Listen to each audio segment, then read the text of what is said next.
Jananim Sharadam Devim Ramakrishnam Jagadgurum Padapadme Tayo Shritva Pranamami Muhurmuhu.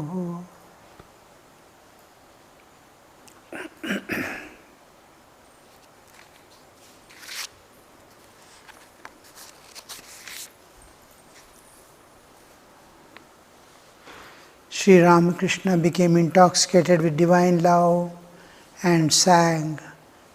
We have read this paragraph. I read again. If only I can pass away repeating Durga's name, how canst thou then, O Blessed One, withhold from me deliverance, wretched though I may be? The one line before that, once you say, O Lord, I have undoubtedly done wicked things, but I won't repeat them, and have faith in His name. Have faith in His name. With respect to that, Sri Ramakrishna is telling that song, if only I pass away repeating the name of God, her name, Divine Mother's name, how can she withhold deliverance of mine? The thing is, the tremendous faith in which the Word of God,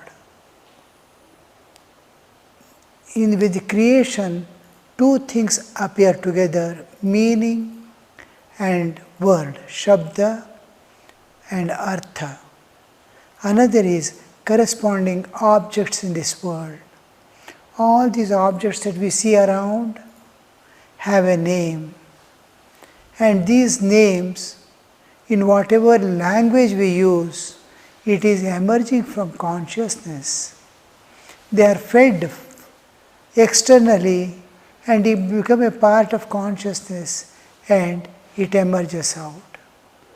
Now, a chair, we say it a chair in English. In other language we say kurchi or kursi. In various terms we use. It has been fed within in the early age and it has got associated, the word and the object is associated, object and meaning are associated, and whole thing is lying in my consciousness. When I speak something, it is emerging from consciousness, from Chaitanya, it is coming out.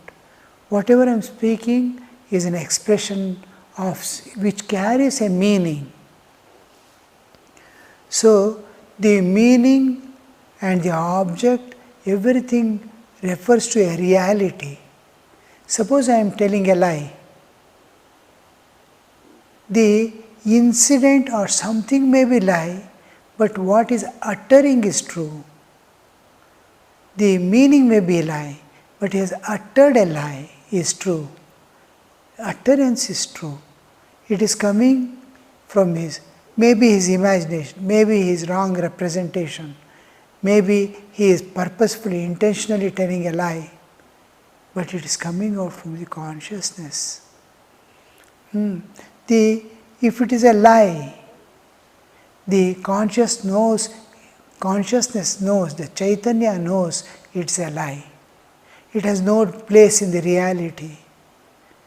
Suppose I tell a truth. It is truth and my consciousness knows it is truth. It has a place, and whereas unreal, falsehood and all do not, there is no reality. So it doesn't belong to the realm of existence. This belongs to the realm of existence. And beyond these two expressions, there is a divine expression, the third one. That which is associated directly with God in any aspect, be it Bija Mantra or just name of God, they belong to another realm, other of absolute existence. The Chaitanya as it is, as if is expressing itself. Like now there is high humidity around. We are on the coastal line, maybe 80% is water vapor. Suppose it cools down suddenly, you will see the whole thing invisible is becoming visible as mist or as fog. We see a fog. The imperceptible has become perceptible. I am able to perceive it. I was not able to perceive the same water which is here as the water vapor, as the humidity in the air. I was not able to see. But when it cools down, I can be able to see it as fog. So, when we utter God's name, it has a reference to another realm which is imperceptible to us, but can manifest for the sake of my longing to be perceivable by us. Now, there are various layers of existence in us. Today I was discussing there the process of doing japa, mantra home, Divine Mother. It is just not taking the name of you. If I pass away, it is not the name of some person who is going to be here and disappear. It is not going to be an object, name of an object, but it is name of Divine Mother.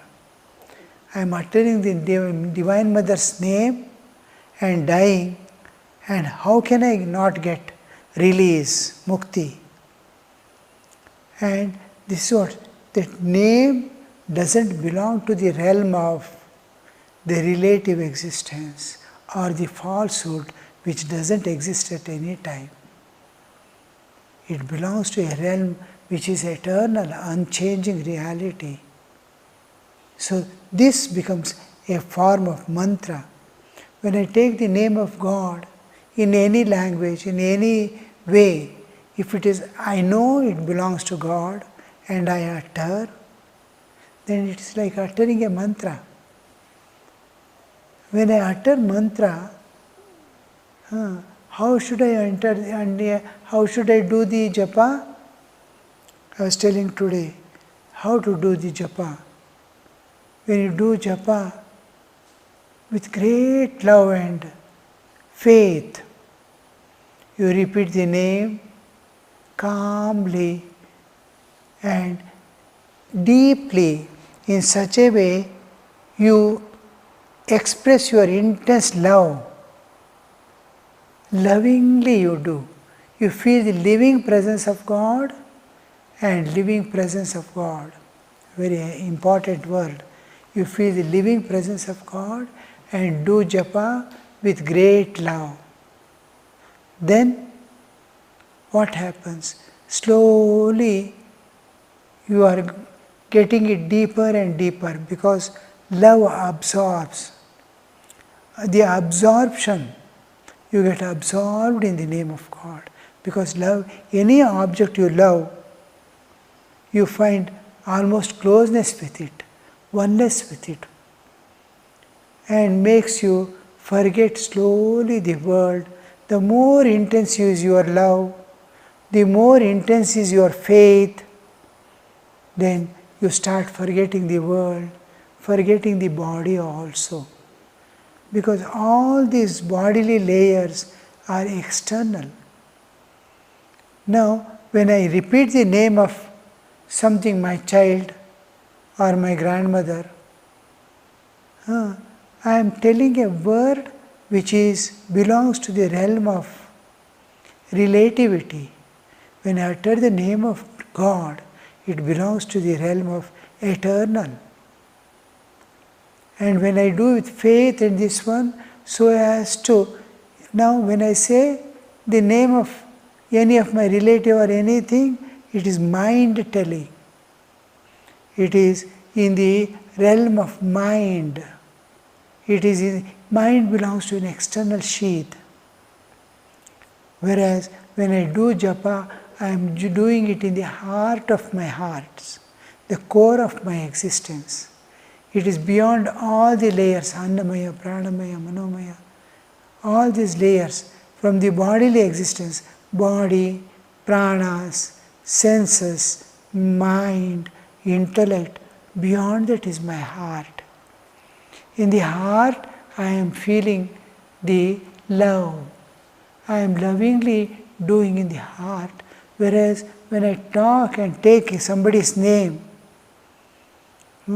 mind, external cover is talking.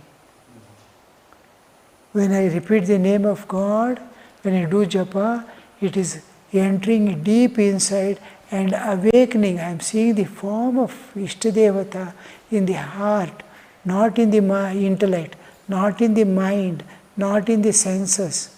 It is beyond all layers, in the heart.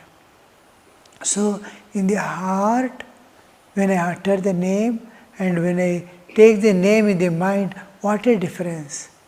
It is like, mind is like my cloth I am wearing externally. Whereas name of God, I am doing japa, is the innermost core of my existence. The depth deep, my existence. This is my cover. Mind is my cover. When I say my child has gone to school or my grandmother is eating food, taking their name also, it is in the mind, external cover. But when I do japa, it is inside, the innermost core. That is the difference. When I take the name of God at the time of death, I am losing my all external, dropping away the whole of external covers, and I am exposing myself to God. Look, I am here. It is not the external covers talking, it is my existence talking to God. Then, what form of japa it takes, you see. Now, we see mind can never understand what consciousness sees. Chaitanya cannot be understood, let alone perception. The mind cannot understand, not even intellect, buddhi. Buddhi also cannot understand what the Chaitanya could be. It is external realm. This belongs to internal realm. Beyond the spiritual existence and bodily existence. All the layers of the bodily existence, Sthula, Sukshma, Karana, Sharira, these are all external things. Beyond that is my existence, Sthula, Sukshma, Karana. Beyond that. And now, mind cannot understand, but my soul can understand. Chaitanya. Where the mantra is going on, where the mantra is resting, where God is resting in my heart, there that part can understand what Chaitanya is. So mind cannot understand, intellect also cannot understand. Intellect can understand anything of this world, however intricate, how a mobile is working. If somebody explains, I can understand. I can design a mobile independently. But that intellect cannot be used in the realm of spirit. Chaitanya, it cannot. Then what is the way? Where I do japa, there is a greater power, much greater power than the intellect. Intellect is the highest power we have in our existence. Beyond that, there is a much higher power which is called intuition. The intuitive power makes you understand what Chaitanya is. Mind cannot, buddhi cannot, but intuitive power. It is the voice from within. It is voice of the spirit. it speaks, look here. And how deep you have to go when you are doing japa sincerely, you are in that realm.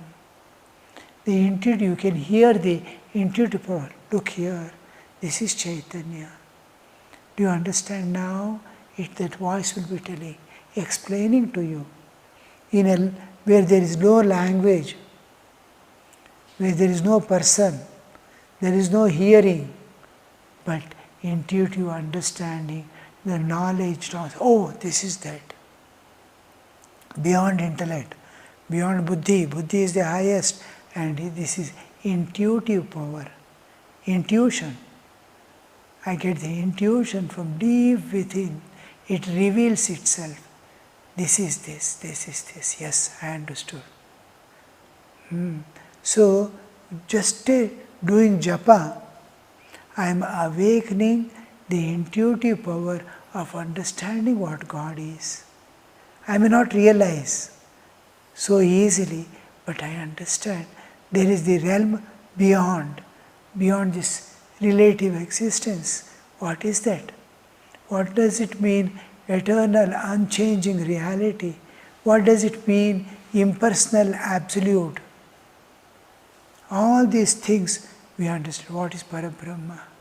What is this universe? What is the Jivatman?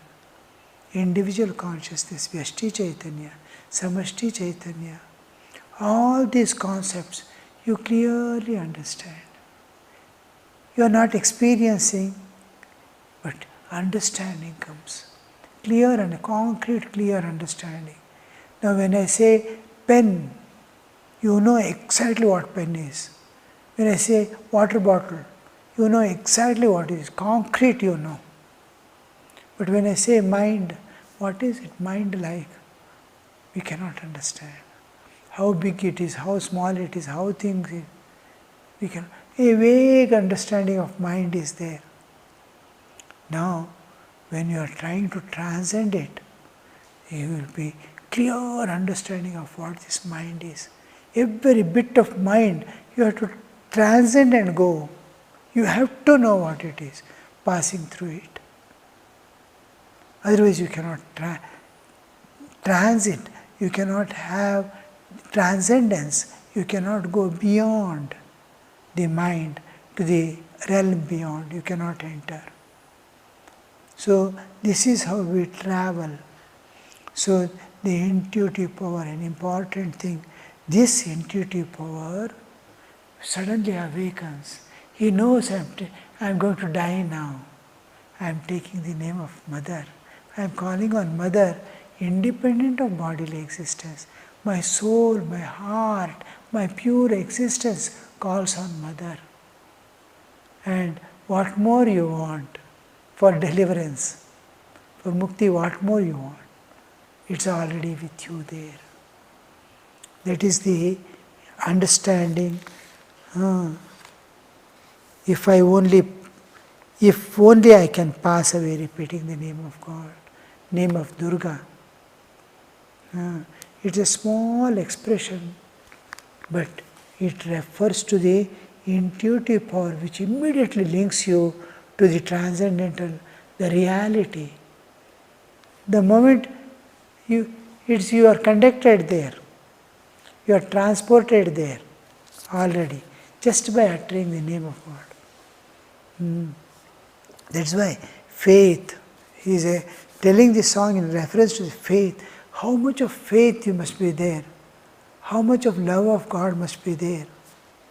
When Yam first comes and sees Sri Ramakrishna entering into Samadhi, uttering the name of God, he mentions there how much of purity, how much of devotion, how much of knowledge must be there to forget this world in thought of God. Body is so dear to every person that also man forgets the body. And there he says this, how much of purity, how much of devotion must be there to enter into that state where he has forgotten the world and body. So that is what? Here the same thing happens to a devotee. It is not something now at our present state. We are calling the name of God and nothing is happening. Our mind is calling, our heart is not calling.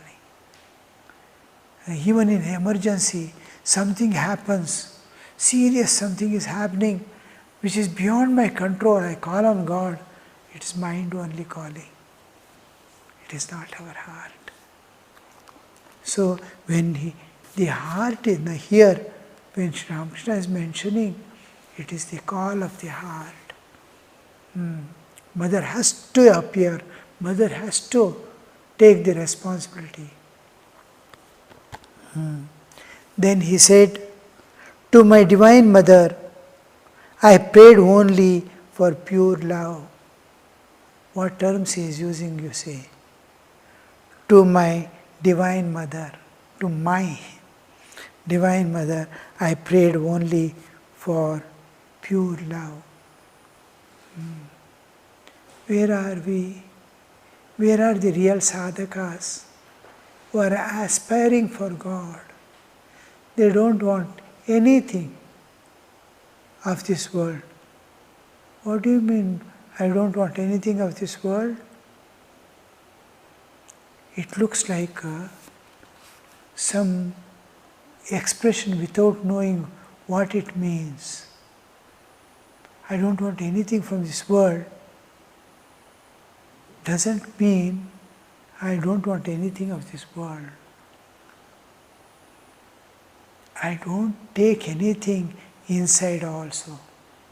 Suppose somebody scolds me, somebody slights me down, somebody insults me, I have great losses, hani labha.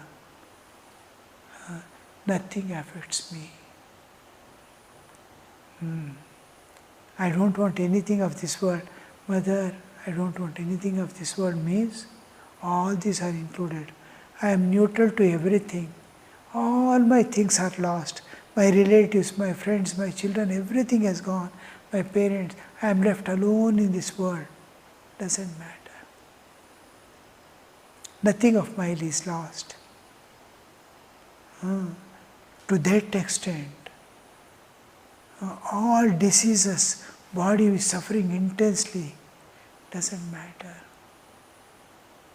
I don't want anything means I don't want health, I don't want health.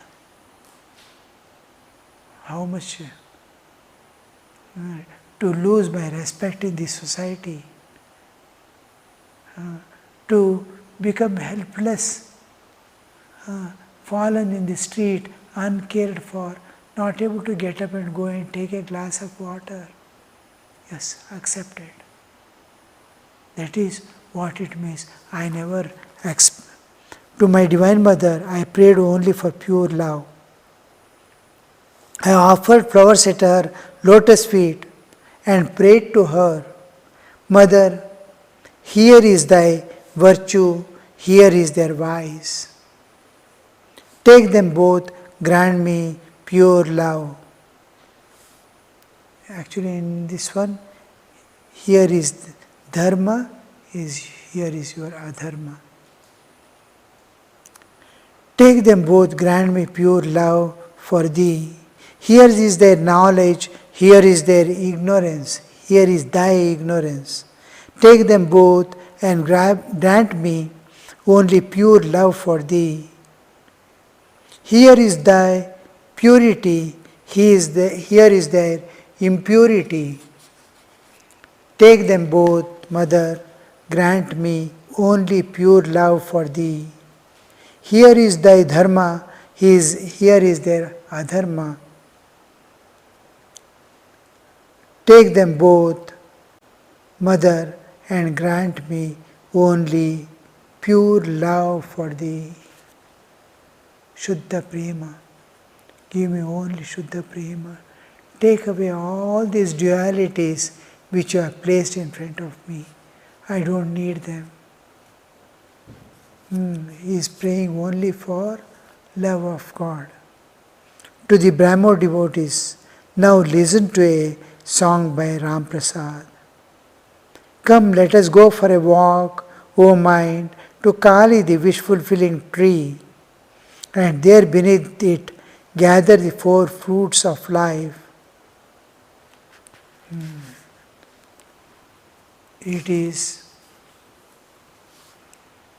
auto-suggestion, telling oneself, telling to mind, my own mind.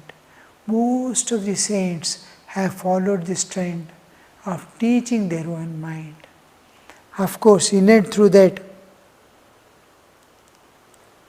come, let us go for a walk, O mind. Telling one's own mind. Because mind is an important part of our existence, which links us to the world, external, and to the gives a understanding of everything and stores my experiences. Why mind is most important part of my existence. It has whole my life's experiences stored in it. Experiences is what I am. But only problem with this mind is it is under the control of the vasanas. Vasanas cannot catch anything. It goes and catches the mind, which can have access to everything. Other things, senses cannot have access to mind, but mind can have access to senses. Senses cannot catch mind. Mind can catch senses and make it move, act. Mind stands behind all the senses, Jnanendriya and Karmendriya, and does the work. Whatever Jnanendriya brings the information, eyes, ears and all that, it receives, analyzes, stores, every experience it is holding. And the only problem with is, it's overpowered. Always it's possessed by the vasanas, and vasana is driving. And intellect is totally independent of all parts of our existence. Bodily, karmendriya, jnanendriya, prana and all intellect. But it has the greatest shortcoming that it has an affection for the mind, like mother having for child. Whatever mind demands, the intellect starts helping it to achieve that. So this is a vicious circle in which we are caught, and we have to come out from this. The one thing is mind, how to control this mind which is under the sway of vasanas. The other thing is intellect. Intellect, how to dissociate the intellect from mind. It has got great affection for, affinity for mind. We have to detach it and turn it inward. It's all capable. It has its own power. It need not be under the power of mind. It is an independent thing, but it becomes attached to the... So we have to dissociate it from the mind and make it move inward towards the divine. Mind has to be controlled, buddhi has to be dissociated and sent to its abode, back to the source. Go take up the inward journey. The whole thing is yoga.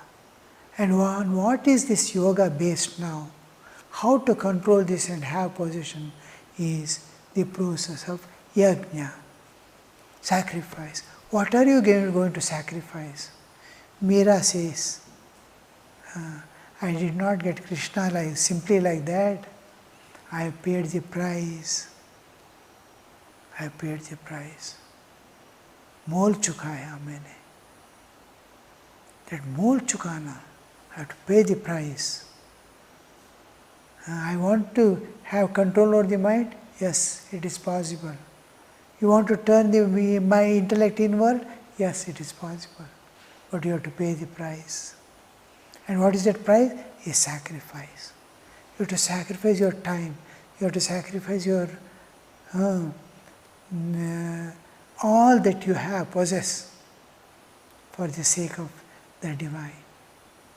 You have to give yourself entirely.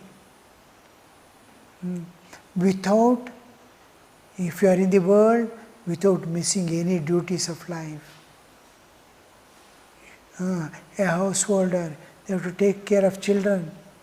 They have given birth. They have to take care of parents. These days, all those are dependent. They have to go and earn. All these things have to be done. And without missing this, they have to dedicate themselves entirely to spiritual life, attending to all this, and convert this into a offering unto God. And this whole process is called yajna. Yajna is the sacrifice that you do for the sake of God. Om Shanti Shanti Shanti Harihi Om Tat Sat Shri Ramakrishna Arpanamastu.